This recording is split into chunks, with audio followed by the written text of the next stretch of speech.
हिंदू मज़हब की बात की जाए तो उनके अंदर भी जब वो मरने लगते हैं तो कहते हैं कि हम एक ऐसा जुमला, एक ऐसी आयत मरने वाले के कान में कहते हैं कि जिससे उसकी मौत आसानी से हो जाती है, निकल जाती है, तो उसकी निकल जाती है।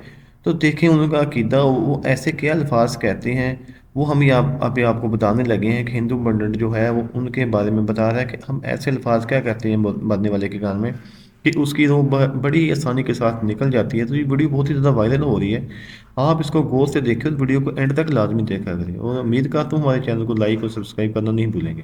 मंत्र पढ़ा जाता है। इस मंत्र का नाम रखा गया है अनकही।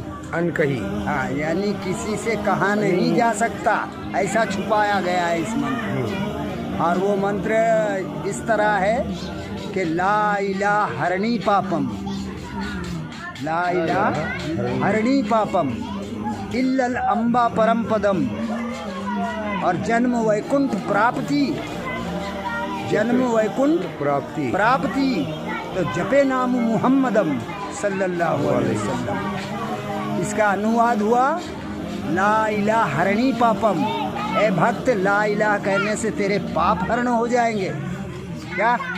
इल्लल अम्बा परम पदम, और अल्लाह को पैदा करने वाला मान लेने से तुझे परम पदवी मिल जाएगी। हाँ। और जन्म वैकुंठ प्राप्ति, और हमेशा के लिए स्वर्ग प्राप्त करना चाहता है, जन्नत हासिल करना चाहता है, तो जपे नाम मुहम्मदम, तो मोहम्मद साहब के नाम वाला कलमा जप ले। वो है ला इलाहा इल्लल्लाह मुहम्मदुर रसूलुल्लाह सल्लल्लाहु अलैहि वसल्लम। जी, देखा आपने कि हिंदुओं का अकीदा, और माशाल्लाह खुशी हुई कि मरते वक्त कहते हैं एक अनकही मंतर कहते हैं उस मरने वाले के कान में, ला इलाहा इल्लल्लाह मोहम्मद रसूलुल्लाह, नहीं कोई मबूद सिवाय अल्लाह के, तो हज़रत मोहम्मद सल्लल्लाहु अलैहि वसल्लम अल्लाह के रसूल हैं, मबूद हैं।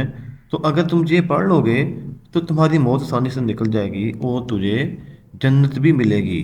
अगर वो पढ़ लेता है ये वाले अल्फाज तो उसकी रूह बड़ी आसानी से निकल जाती है। जैसे कि उनका अकीदा, और बहुत खुशी हुई। इस तरीके की मज़ीद मालूमाती वीडियोज़ देखने के लिए हमारे चैनल को सब्सक्राइब करें।